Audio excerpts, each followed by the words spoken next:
Et bonjour à tous, merci à vous d'être là pour cette nouvelle vidéo. Aujourd'hui je vous présente mon book haul du mois de novembre. Donc comme vous pourrez le voir, il y a deux piles. J'ai fait un peu d'achat, mais tout simplement parce qu'il y en a eu une partie début du mois et une partie fin du mois. Voilà, tout simplement. Parce que ceux du fin du mois, je les ai fait le 30 novembre, donc à un jour près, ils étaient pour le mois de décembre. Mais j'ai quand même voulu vous les présenter pour le mois de novembre, parce que maintenant on les fait le 30 novembre, aux dernières nouvelles, c'est toujours au mois de novembre. Bon, j'arrête de m'égarer, je vous présente tous ces livres qui ont du coup intégré ma bibliothèque. La première pile, il s'agit de cadeaux et la seconde d'achat. Donc la première, mon chéri m'a offert Truman Capote de Sang-Froid aux éditions Folio. C'est suite en fait au vlog qu'a fait Florence du compte Fluent Books, où elle a beaucoup parlé de ce livre, où d'ailleurs apparemment ça se prononce Truman Capote. Elle a beaucoup parlé de ce livre, comme quoi c'était un des premiers, si ce n'est le premier livre qui parlait de true crime, parce que l'auteur est allé vraiment enquêter sur cette affaire qui s'est déroulée aux États-Unis, je crois dans le début des années 20, mais j'ai pas de... je voudrais pas vous dire de bêtises. Ils mettent là 200 froid, récit véridique d'un meurtre multiple et de ses conséquences. Et je regarde, est-ce qu'il y a des dates? Non, il n'y a pas de date. Il me semblait que j'avais retenu 1922 précisément, mais c'est possible que je me trompe. Donc voilà, elle en a tellement bien parlé que ça m'a fait très envie, et lors d'une balade dans une librairie parisienne, mon chéri me l'a offert. Et ensuite, là, j'ai reçu deux cadeaux de la part de Laura du compte Papotage Livresque, qui m'a acheté deux livres pour mon anniversaire qui était du coup en juillet, mais on n'avait pas trop eu l'occasion de se voir depuis. Donc elle m'a offert L'homme de la plaine du Nord de Sonja Delzong aux éditions Folio Policier, qui est dédicacée, parce que du coup elle a rencontré l'autrice lors du festival du livre à Montsartou qui a eu lieu en octobre. Et elle m'a également offert Ce qui te mente de Nuala Elwood aux éditions Pocket. La seule personne en qui vous avez confiance vous manipule. Donc là elle m'a mis un petit marque-page avec. Donc ce sont deux polars que je n'ai pas lus. Celui-ci je ne connais pas du tout ni l'auteur ni l'histoire. Et pour celui-ci je connais l'auteur de nom. Je ne l'ai encore jamais lu, mais j'avais entendu beaucoup de bons retours sur ses écrits. Donc voilà pour mes cadeaux. Et c'est parti pour mes achats. Donc il y a 3 poches et 3 grands formats. Donc au début du mois de novembre, je me suis acheté Les secrets de la femme de ménage de Freda McFadden aux éditions J'ai lu. Et il y a, je pense, 1 an et demi, j'ai lu le premier tome qui est donc La femme de ménage, publié en grand format chez les éditions City. Et j'avais beaucoup aimé. En fait, je comprenais pas trop l'engouement qu'il y avait autour de ce livre. Je me disais donc au début de ma lecture, ok, c'est un thriller domestique comme un autre. Je vois pas où les gens veulent aller. Et en fait, c'est vrai qu'au milieu, on a déjà une bascule, un premier twist, on se dit ok, et à la fin, on se dit ah, d'accord. Voilà. Donc j'ai mieux compris l'engouement de ce livre que j'ai quand même bien aimé. J'avais vraiment apprécié de me faire un peu balader par l'autrice.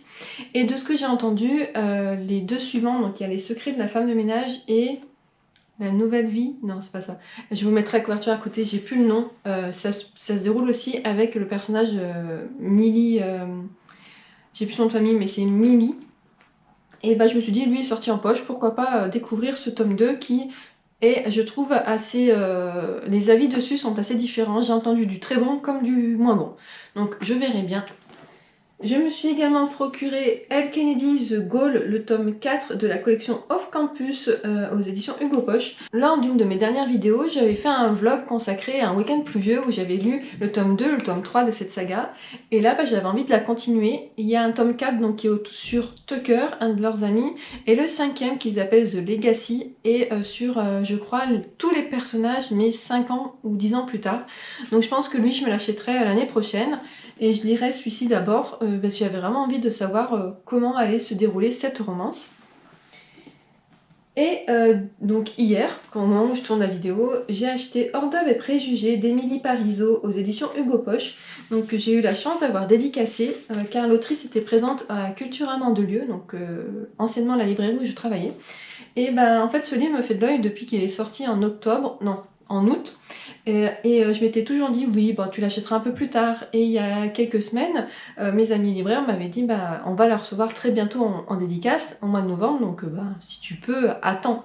Donc j'ai attendu pour pouvoir lui faire signer et l'acheter en même temps. Ça a été une belle rencontre, je trouvais que c'était une autrice très sympathique, vraiment hyper sympa.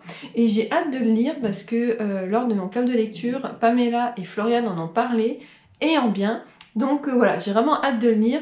Je pense que je vais avoir faim pendant cette lecture parce qu'il est question de cuisine, mais c'est pas grave, je me tiendrai pas très loin du frigo. Ensuite, au début du mois, j'avais acheté The Curse of Sins de Kate Dramis aux éditions Calix. C'est la suite de The Curse of Sins que j'ai lu il y a maintenant un peu plus d'1 an, que j'avais adoré. Ça avait été un énorme coup de cœur. Et là où j'avais été un peu déçue par rapport à ce livre, c'est que moi j'avais eu une épreuve non corrigée en avril 2023. Je l'avais lu en septembre 2023 parce qu'il était censé sortir en octobre 2023. Et en fait la parution a été décalée. Elle avait été décalée je crois en avril 2024. Et du coup, bah, ça avait décalé la parution de la suite. Et moi j'étais en mode, non mais moi les gars, j'ai presque 6 mois d'avance là, il me faut la suite. Donc voilà, je l'ai entre mes mains, j'ai vraiment hâte de la lire. Je pense qu'il fera partie de mes lectures du mois de janvier, parce qu'en janvier j'aimerais bien avancer mes sagas. Il y a lui que j'aimerais lire et un de Marie Valente que j'ai acheté également à sa sortie, qui est la suite du Secret du Roi. Et voilà, j'aimerais me faire une petite pile de fantasy, de sagas à continuer ou à terminer, et lui il en fera partie. Ensuite, dans mon deuxième craquage, donc celui d'hier, j'ai acheté Kéléana, tome 4, La Reine des Ombres, première partie, de Sarah Gimas aux éditions La Martinière Fiction. Donc en fait, ce tome 4 a été scindé en deux par la maison d'édition française, ce qui n'est pas le cas dans la version anglophone. Et en fait, la maison d'édition, à la demande de l'autrice, va arrêter cette édition-là pour en sortir une autre qui s'appelle Le Trône de Glace de mémoire avec la nouvelle couverture, avec la couverture des éditions anglophones. Je vous mettrai les couvertures à côté. Et ce qui fait que du coup, ils sont en train de tous les ressortir et ceux-là, ils les sortiront plus. Sauf que moi, j'ai les 3 premiers dans cette collection et que je trouve les couvertures bien plus jolies que les nouvelles. Donc ce que je vais faire, c'est que je vais essayer petit à petit au fur et à mesure des mois, me disant je vais en acheter un par mois pour compléter ma collection, en espérant pouvoir le trouver, surtout le dernier, parce que je crois qu'il est en version, en édition limitée. Alors il est dans cette collection, voilà, en tirage limité, parce qu'il est dans cette édition, mais il est en tirage limité, et c'est surtout lui qui me fait un peu peur, donc je me dis pourquoi pas la prochaine fois j'achète directement le set avant de compléter. Donc voilà. Et enfin, le dernier que j'ai acheté, il s'agit de Impitoyable Serment de Rebecca Ross aux éditions de Saxus en version reliée. Voilà, il est magnifique. Lors de sa sortie, j'avais acheté le premier tome qui s'appelle Divine Rivalité, que j'ai lu il y a 1 mois à peu près, qui a été un énorme coup de cœur. J'ai adoré cette histoire. On nous laisse sur un sacré cliffhanger quand même. Et en fait, je me suis dit, mais quelle bonne idée de ne pas l'avoir lu à sa sortie.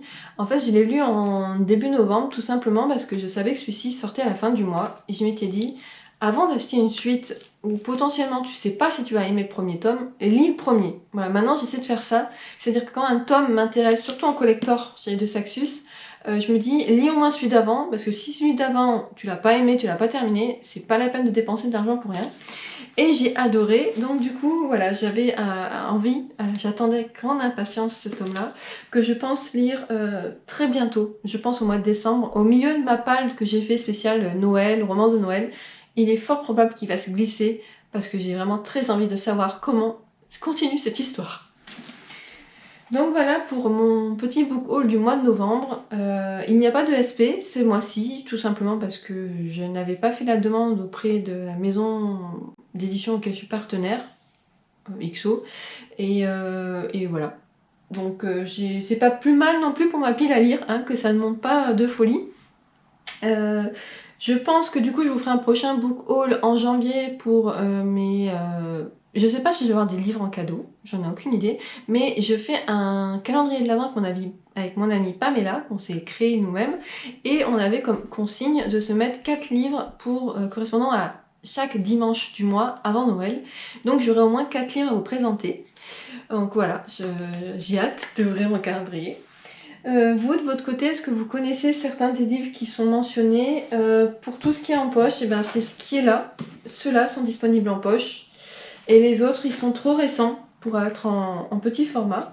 De votre côté, qu'avez-vous acheté, qu'avez-vous reçu au mois de novembre? N'hésitez pas à me le dire en commentaire. Sur ce, comme d'habitude, je vous remercie infiniment d'avoir regardé cette vidéo et je vous dis à très bientôt.